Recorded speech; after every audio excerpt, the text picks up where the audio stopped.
오늘 본문 함께 기도와 구제라는 제목으로 말씀 나누어 보도록 하겠습니다.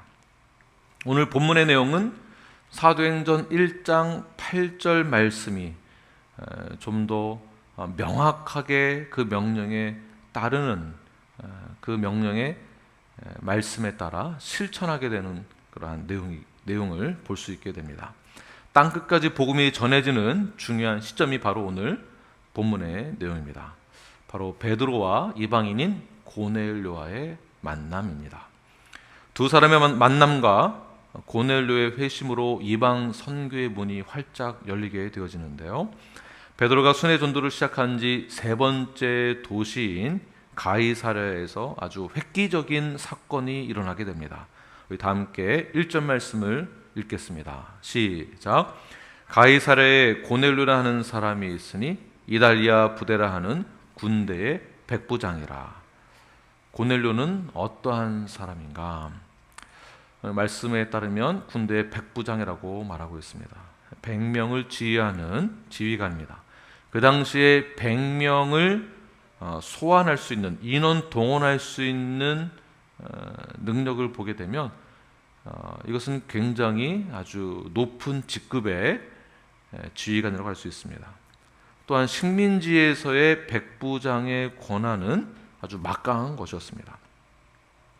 두 번째는 어떠한 사람인가? 바로 경건한 자였습니다. 2절 말씀 보게 되면 우리 함께 읽겠습니다. 시작. 그가 경건하여 온 집안과 더불어 하나님을 경외하며 백성을 많이 구제하고 하나님께 항상 기도하더니. 그렇게 권위가 있고 위기당당한 백부장인 그가 어떠한 사람입니까? 경건했습니다. 그는 할례를 받지 않은 이방인임에도 불구하고 유대교로 개종하지 않은 상태였음에도 불구하고 그는 경건했습니다. 경건하다라는 뜻은 유세메스라는 단어를 사용하였는데요. 신앙이 독실한 자라는 뜻이 있습니다. 그만큼 백부장이 경건했다, 신앙이 독실했다라는 것입니다. 유대인은 아니었지만 하나님의 존재에 대해서 알고 있었으며 이해를 했고 그가 하나님을 경외하는 마음이 독실했다라는 것입니다. 세 번째는 그가 구제하고 기도하는 자였다라는 것을 2절 후반부에 말씀하고 있습니다. 하나님을 진정으로 경외하는 사람은 외적인 증거가 나타나는데요. 그것이 바로 구제하고 기도하는 것입니다. 기도는 하나님을 사랑하고 의뢰하는 마음에서 시작되어집니다. 그래서 이웃을 사랑하고 선한 마음으로 구제하게 되는 것입니다. 2절 다시 보게 되면 온 집안과 더불어 하나님을 경외했다. 자, 온 집안과 더불어서, 즉 고넬료 한 사람을 통해서 온 가족이 하나님을 경외하게 되었다는 것입니다. 개인이 아니라 가족 전체, 부부가 경건했고 자녀들이 경건했다라고 말하고 있는 것입니다. 그의 삶이 가정에서 본이 되었던 그러한 삶을 통하여서 온 가족이 동일하게 하나님을 경외하는 그런 삶. 동시에 가정뿐만이 아니라 7절 말씀 보게 되면 우리 함께 읽겠습니다. 시작. 마침 말하던 천사가 떠나매 고넬료가 집안 하인 둘과 부하 가운데 경건한 사람 하나를 불러. 여기서 제가 주목하고 싶은 것은 고넬료는 백부장으로서 부하들에게 자기가 원하는 대로 함부로 한 것이 아니라 그들에게도 본이 되었다라고 볼 수 있다는 것입니다. 왜냐하면 부하들 중에서도 경건한 자가 있었다라는 것이. 그러니까 백부장을 보고 본을 받아서 경건한 자가 되었다, 믿는 자가 되었다. 다시 말해서 고넬료는 가정에서뿐만이 아니라 사회생활, 직장에서도 자기 자신만을 위한 신앙생활을 한 것이 아니라 삶의 영역 모든 곳에서도 선한 영향력을 끼치는 하나님을 경외하는 자, 신앙이 독실한 자였다라는 것을 보여주고 있는 것입니다. 고넬료는 먼저 하나님과 수직적인 관계가 올바로 섰으며 수평적으로는 사람들과도 올바른 관계를 맺고 있었다는 것을 알 수 있습니다. 사랑하는 뉴라이프 여러분, 우리 모두는 옛사람에서 새 사람이 되었습니다. 철저하게 나 중심에서 또한 이기적인 삶에서 이제는 하나님 중심으로 그리고 타자를 향해서 배려하는 섬기는 사람으로 다시 태어나게 되었습니다. 우리가 진정으로 건강한 성도다라고 한다면 먼저 고넬료처럼 철저하게 하나님과의 관계가 올바로 서야 합니다. 경건하십시오. 그리고 하나님을 경외하십시오. 경건한 사람은 하나님을 우러러 볼 줄 아는 사람입니다. 하나님의 자녀로서 그 말씀을 따라가는 성도는 삶이 건강한 성도가 되어집니다. 우리의 말과 행동이 하나님을 의식하는 삶을 사는 것이 경건입니다. 고넬료가 백부장이라고 해서 자기 마음대로 함부로 말하고 행동한 것이 아니었습니다. 건강한 성도는 이웃과의 관계 또한 올바로 세워져야 합니다. 그러므로 먼저 다가가십시오. 먼저 손을 내미시고 먼저 용서하시고 먼저 용서와 사랑으로 또한 관용으로 베푸시고 먼저 말도 걸어주고 인사하고 먼저 도움을 주기도 하고 그리고 또한 기도도 해주고 같이 아파하고 같이 슬퍼하고 같이 기뻐해주는 사랑을 먼저 베푸는 건강한 성도가 되시길 간절히 축원합니다. 우리 교회에도 고넬료와 같은 분들이 많이 있는 줄로 저는 알고 있습니다. 그렇게 믿습니다. 그리고 더 많이 예비해 두셨을 거라 저는 확신합니다. 고넬료의 이러한 삶은 주변에 많은 영향을 끼치게 되는데요. 여러분도 세상에서 여러분 속해 있는 직장에서도 선한 영향력을 끼치시는 영성이 있는 건강한 성도가 되시기를 바랍니다. 세상에서도 여러분의 영성이 타자들에게도 흘려보낼 수 있는 그러한 본이 되는 삶을 살아내시길 바랍니다. 믿는 자들에게도 또한 믿지 않는 자들에게도 예수 그리스도의 향기를 전하시는 뉴라이프가 되길 간절히 축원합니다. 또한 고넬료는 하나님을 경외하고 항상 구제하며 기도하는 자였는데요. 이렇게 준비된 자에게 하나님이 주시는 특별한 선물들이 있습니다. 하나님이 주시는 환상을 볼 준비된 자가 바로 고넬료였습니다. 하나님이 주시는 이 환상은 아무에게나 또는 아무 때나 보여주는 것이 아닙니다. 세상을 즐기고 있을 때 하나님이 환상을 보여주실까요? 그렇지 않습니다. 하나님은 기도하는 자에게 환상을 보여주십니다. 3절 말씀을 함께 읽겠습니다. 시작. 하루는 제 9시쯤 되어 환상 중에 밝히 봄에 하나님의 사자가 들어와 이르되 고넬료야 하니. 자, 제 9시는 오후 3시를 뜻합니다. 고넬료가 오후 3시 가장 바쁜 시간에 기도를 했다는 것입니다. 동시에 점심 식사 이후에 몸이 가장 노근하고 피곤할 때입니다. 그는 잠을 자고 쉬고 있었던 것이 아니라 하나님 앞에 나아가서 가장 바쁘고 힘들더라도 그 시간에 기도했다라는 것입니다. 그때의 환상을 보게 되는데요. 환상을 원어로 보게 되면 엔호라마티라는 단어인데요. 이것을 영어로 다시 번역하면 무엇일까요? 비전입니다. 비전. 장래에 대한 전망과 상황을 내다보는 것입니다. 장래에 대한 전망과 상황을 내다보는 것. 이 비전의 데피니션이에요. 고넬료가 무의식 중에 그 무엇을 어떠한 것을 희미하게 보는 것이 아니라 철저하게 의식 중에 있을 때에 하나님께서 그에게 비전을 보여주신 것입니다. 예레미야 33장 3절 말씀을 함께 읽겠습니다. 시작. 너는 내게 부르짖으라. 내가 내게 응답하겠고 내가 알지 못하는 크고 은밀한 일을 내게 보이리라. 기도하는 자는 하나님의 비전을 보게 됩니다. 이 말은 수준이 달라진다는 뜻입니다. 앞으로 일어날 일들에 대한 하나님의 놀라운 그 역사하심에 대해서 미리 보고 알게 되기 때문에 수준이 다르다는 것이죠. 이 말은 또한 기도하는 자는, 비전을 보는 자들은 하나님의 수준으로 볼 수 있고 하나님의 수준으로 살아갈 수 있다는 것입니다. 일반적인 삶에서 기도하며 살아가는 성도는 하나님의 기준으로, 하나님의 수준으로 점프업하게 됩니다. 내 수준의 삶에서 바둥바둥 살다가, 허둥지둥 살다가 갑자기 하나님을 경외하고 구제하고 기도하는 삶을 통하여서 하나님의 수준으로 살아가는 것. 이러한 삶은 세상을 보는 시각이 달라집니다. 문제를 문제로 보지 않습니다.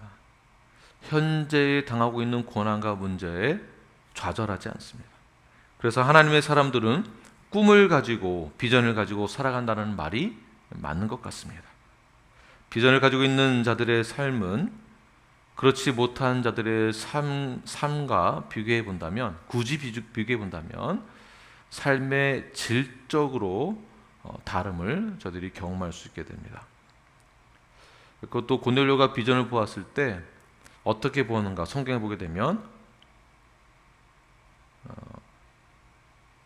환상 중에 밝히 보매라고 말씀하고 있습니다. 밝히 보았다. 다시 말해서 아주 클리어하게 보았다는 것이에요. 명확하게 보았다. 애매하게 보고 애매하게 느끼고 애매하게 경험한 것이 아니라 확실하게 보고 느끼고 경험했다는 것입니다. 확실하게. 분명하게 보았고 긴가민가하는 환상이 아니라 클리어하게 보았다. 그 환상 중에 하나님께서 기도하고 있는 고넬료에게 뭐라고 말씀하시는가? 이것이 중요합니다. 하나님께서 고넬료의 이름을 불러주시죠. 고넬료야라고 이름을 불러주십니다. 하나님은 분명하게 하나님의 자녀들에게 말씀하십니다. 아무나 누군가에게 말하고 있는 것이 아니라 하나님의 자녀에게 분명하게 이름을 부르시면서 말씀하십니다. 자, 하나님이 아브라함을 부르실 때에도 그의 이름을 부르시고 말씀하시죠. 이름을 부르시고. 무슨 뜻이 있을까요? 야곱을 부르실 때에도 누구의 아들 누구의 아라고 하지 않고 야곱의 이름을 분명하게 부르셨습니다. 하나님이 아브라함을 부르셨을 때에 그 아브라함은 확실하게 하나님이 나에게 말씀하시는 것을 클리어하게 깨달았다는 것이에요. 애매모호하게 들은 것이 아니라 확실하고 정확하게 들었다는 것입니다. 그리고 하나님이 부르셨을 때에 말씀하신 것을 내가 직접 듣고 이해하고 내가 이해한 것에 대해서 그 즉시 순종하는 아브라함을 볼 수가 있습니다. 그만큼 하나님은 이름을 부르셨다라는 것은 아브라함과의 1대1의 관계가 깊다라고 볼 수 있는 것이죠. 여러 사람들 중에서 누가 할래라고 하지 않으셨습니다. 하나님은 직접 1대1로 나에게 찾아오셔서 말씀해 주십니다. 그리고 나의 이름을 불러주십니다. 오늘도 하나님께서 이 자리 가운데에서 여러분의 이름을 부르시면서 말씀하고 있습니다. 오늘 주어진 이 말씀을 하나님께서 나의 이름을 부르실 때 이 말씀을 받으시고 들으시고 클리어하게 깨달으셔서 그대로 그 말씀을 적용하며 살아가시는 저와 여러분이 되길 바랍니다. 오늘 시간에 하나님이 저에게도 한국아라고 말씀하시는 것 같습니다. 또 누구야 라고 말씀하고 계십니다. 이사야서 43장 1절 말씀을 함께 읽겠습니다. 시작. 야곱아 너를 창조하신 여호와께서 지금 말씀하시느니라. 이스라엘아 너를 지으신 이가 말씀하시느니라. 너는 두려워하지 말라. 내가 너를 구속하였고 내가 너를 지명하여 불렀나니 너는 내 것이라. 아멘. 내가 너를 지명하여 불렀다. 내가 너의 이름을 정확히 알고 불렀다라는 것이죠. 다시 말해서 하나님은 나에 대해서 알고 부르신다라는 거예요. 우연히 너의 이름을 알게 되는 것이 아니라 이미 만세 전부터 나는 너를 알고 있었다. 내가 너를 창조하였고 내가 너를 보았고 내가 너를 지명하였고 내가 너를 통해서 엄청난 축복과 일을 하게 될 것이다 라고 말씀하고 있는 거예요. 오늘 시간에 그렇게 하나님께서 나의 이름을 부르시고 야고바라고 불렀던 것처럼, 한국아라고 부르시고 이스라엘아라고 불렀던 것처럼 우리 교회의 이름을 부르시면서 우리에게 말씀하십니다. 내가 너를 지명하여 불렀나니 너는 내 것이라. 하나님과의 깊은 관계로 들어가게 되는 것입니다. 이것이 바로 하나님을 경외하는 자, 갈망하는 자, 기도하는 자, 구제하는 자에게 주시는 특별한 은혜입니다. 하나님과의 깊은 관계로 들어가는 것. 자, 이렇게 고넬료가 구제하며 기도했을 때 하나님께서 그의 이름을 직접 부르시고 환상을 보여주시고 이름을 불러주십니다. 깊은 관계 속으로 들어가게 됩니다. 그랬을 때에 고넬료는 어떻게 반응했을까요? 자, 우리는 말씀이 우리에게 떨어졌을 때, 나 이름을 불러줬을 때, 우리가 하나님과 깊은 회복의 관계를 경험했을 때 우리는 어떻게 반응해야 하는가, 이것을 적용해 보시기 바랍니다. 4절 말씀을 우리 함께 읽겠습니다. 시작. 고넬료가 주목하여 보고 두려워 이르되 주여 무슨 일이니까? 천사가 이르되 내 기도와 구제가 하나님 앞에 상달되어 기억하신 바가 되었으니. 자, 첫 번째는 하나님 우리의 이름을 부르셨을 때에는 우리는 먼저 주목하는 거예요. pay attention 하는 것입니다. pay attention이라는 것은 주의를 기울여서 우리에게 말씀하시고자 하는 것이 무엇인지를 집중해서 깨닫는 거예요. 집중해서. 하나님 나에게 무슨 말씀을 하시는가, 나에게 어떤 것을 요구하고 계시는가, 여기에 우리는 주목해야 하는 것입니다. 하나님 우리의 이름을 부르셨을 때에는 우리에게 향하여서 어떠한 목적이 있다라는 뜻이에요. 하나님 우리 교회를 부르셨을 때에는 어떠한 목적을 두고 우리를 부르셨다라는 것입니다. 그래서 우리가 하나님의 부르심이 무엇인지를 깨달았다고 한다면 하나님이 나에게 주시고자 하시는 어떠한 그 의도와 목적이 무엇인지를 아는 게 중요한 것이죠. 그래서 우리는 하나님이 우리의 이름을 부르셨을 때 하나님의 의도와 목적에 집중을 해야 합니다. 만약 하나님 말씀하실 때 우리가 주목하지 않는다면 어떻게 될까요? 하나님이 우리에게 주시는 어떠한 목적과 의도를 파악하지 못함으로 인하여서 이해하지 못하면서 생기는 문제들은 의사소통이 안 되는 거죠. 제가 우리 아이들을 부를 때 노아야, 수아야 라고 부르면 목적이 있어서 부른 거거든요. 제가 이제 어떤 이야기를 이렇게 하면 아이들이 쉬운 내용들은 잘 이해하는데 제가 한국말로 하면은 100% 이해를 다 못하는 것 같아요. 의사소통에 문제가 생깁니다. 어려움이 생깁니다. 명령을 하고 있는 지휘관이 자세하게 말을 하고 있는데 부하들은 거기에 집중하지 않는다면 결국 전쟁에 나아가서 의사소통이 되지 않으므로 패배하게 될 것입니다. 결국엔 주목하지 못했을 때 엉뚱한 결과를 초래하게 되는 것이죠. 오해가 생기고 착각하게 되고 실수가 되고 대화가 단절되어집니다. 그러므로 우리는 하나님 우리의 이름을 부르셨을 때, 말씀이 우리에게 떨어졌을 때에는 주목하여서 그 의도가 무엇인지에 대해 집중을 해야 하는 것입니다. 두 번째, 환상을 봤을 때 우리는 어떻게 반응해야 하는가? 고넬료는 두려워하는 그 마음으로 그 말씀을 받았습니다.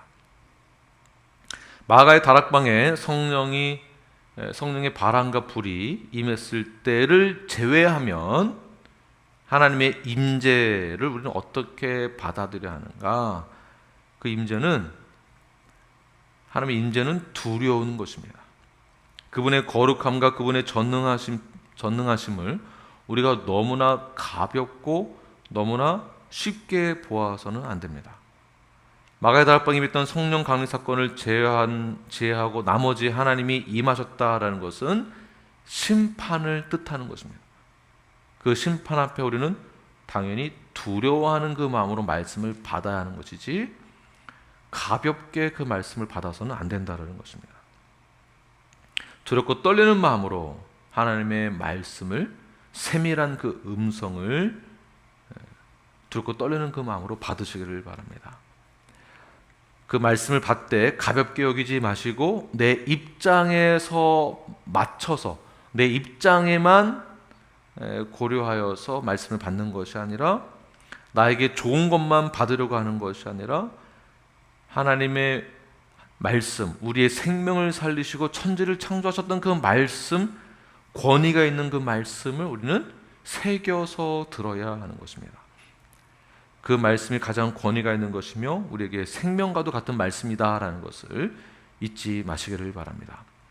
자, 그렇다면 우리는 어떻게 하면 그런 고넬료와 같은 그러한 환상을 볼 수 있는가, 비전을 볼 수 있는가? 바로 기도해야 하는 것입니다. 4절 말씀 다시 보게 되면 내 기도와 구제가 하나님 앞에 상달되어 기억하신 바가 되었으니, 계시록에서는 성도의 기도는 하나님의 보좌 앞으로 올라가는 향이다라고 말씀하고 있습니다. 이 향을 하나님이 맡으시고 기뻐하시고 감동을 받으십니다. 하나님은 그 보좌 앞에 천사도 하나님 만족할 수 없는 가장 유일한 것이 바로 하나님의 자녀들이 하는 기도에 있습니다. 요한계시록 8장 4절 말씀을 함께 읽겠습니다. 시작. 향연이 성도의 기도와 함께 천사의 손으로부터 하나님 앞으로 올라가는지라. 우리 뉴라이프는 말씀과 기도로 항상 서로를 위해 기도하며 또한 하나님께 영광을 돌리고 기도하시는 저와 여러분이 되길 간절히 축원합니다. 이러한 기도가 주님 앞에 상달되어지고 이러한 기도가 주님이 기뻐하시게 됩니다. 우리 함께 기도하는 자리에 참여하시는 저와 여러분이 되길 바랍니다. 두 번째는 구제하는 것입니다. 구제는 돈으로만 하는 것이 구제가 아닙니다. 인생의 한 부분을 우리가 하나님이 원하시는 그 사역 가운데 내어드리는 거예요. 헌신하는 것입니다. 이것 또한 구제입니다. 그래서 라이드 투 갓을 하는 것입니다. 자기 자신의 가장 중요한 시간들을 내어드리는 것, 이것이 헌신이며 또한 구제입니다. 자기 자신의 가장 중요한 시점에서 나의 삶을 내어드리는 헌신, 가장 바쁠 때에도 가장 중요한 시점에도 먼저 하나님께 내어드리는 헌신, 나 자신만을 돌아보는 이기적인 삶에서부터 벗어나 이웃을 먼저 생각하는 것 또한 헌신이고 구제입니다. 형제의 고민을 들어주는 것, 중보해주고 기도해주는 것, 형제 아픔을 함께 나누는 것, 형제의 죄를 용서하면서 더 이상 죄를 짓지 않도록 그 죄에서 벗어날 수 있도록 도와주는 것, 기도해주는 것. 우리 침례 교단, 저희 교회에서는 헌화식이 있습니다. 어떤 분들은 헌화식을 유아 세례로 비교하시는데 그거랑 차원이 다른 것입니다. 헌화식은 부모가 자녀를 성경적으로 양육한다라는 뜻에서 우리 자녀에게 축복해주는 기도가 아니라 사실은 부모에게 하는 그러한 축복의 시간입니다. 부모의 결단의 시간에 동시에 우리 교회 전체 성도들에게 주어지는 결단의 시간입니다. 바로 헌신의 시간인데 무엇이냐 하면 이 자녀를 부모들도 성경적으로 양육한다는 뜻도 있지만 모든 성도들이 나의 자녀처럼 생각을 하고 성경적으로 그 자녀를 양육한다라는 뜻에서 헌화식을 하는 것입니다. 즉 그 형제의 자녀를 나의 자녀처럼 생각을 하고 그 자녀가 거룩한 성장을 위해서 성경적인 성숙함으로 자라날 수 있도록 그 자녀를 위해서 함께 기도해주고, 기도뿐만이 아니라 서로 그 자녀를 위해서 권면해주고, 필요할 때는 쓴소리도 마다하지 않는 그것이 바로 헌화식입니다. 헌신이고 그것 자체가 구제 사역이 되는 것입니다. 고넬료는 그의 군사들을 위하여서, 부하들을 위하여서, 그의 하인들을 위하여서, 그의 가정을 위하여서 그가 본이 되고 그가 최선을 다하여서 하나님을 경외하였으며 그 경외하는 것에 대해 본이 되어지고 필요하다면 권면도 했을 것입니다. 그들을 주님의 길로 인도하는 데에 그의 인생을 바쳤다라고 보는 것입니다. 그의 삶의 태도로 구제하였고 헌신한 것입니다. 그러므로 우리가 어떻게 말을 하는가, 우리가 어떻게 행동을 하는가, 어떻게 생각을 하는가, 이것 자체가 하나님을 경외하는 그 삶으로 나타낼 수 있도록 말과 생각과 행동이 중요한 것입니다. 거기에 우리는 헌신을 해야 됩니다. 말과 생각과 행동에 대한 헌신. 교회에서 일만 하는 것이 헌신이 아닙니다. 고넬료처럼 이렇게 신앙생활을 하니까 하나님이 축복을 해주시는데요. 그러나 우리는 어떻습니까? 교회에서 헌신을 요구할 때 일하는 것 이외에도 우리가 기도하는 것, 형제를 사랑하는 것, 기타 등등의 교회에서 헌신을 요구했을 때에 마치 자신의 자유와 권리가 유린당한 것처럼 반응을 합니다. 왜 나를 이렇게 못 살게 해주냐고. 그러다 보니 적당히 헌신하고 적당히 신앙생활을 하려고 하는 모습들이 있습니다. 사랑하는 여러분, 교회는 그런 곳이 아닙니다. 교회는 교회 자체가 헌신을 다짐한 자들이 예수 그리스도의 이름으로 모여서 함께 공동체를 이루는 것, 이 자체를 교회라고 보는 것입니다. 사랑하는 여러분, 헌신하시고 구제하시고 또한 기도하시길 바랍니다. 사랑으로 구제하시고 섬기는 삶을 통하여서 하나님께서 여러분의 이름을 기억하시고 여러분의 삶을 보시고 또한 그 여러분의 기도에 응답하시게 될 것입니다. 우리 모두 고넬료처럼 기도와 구제로 공동체를 위한 헌신과 형제를 위한 헌신, 주님을 위한 헌신된 삶을 살아내시는 저와 여러분이 되길 간절히 축원합니다. 기도하겠습니다.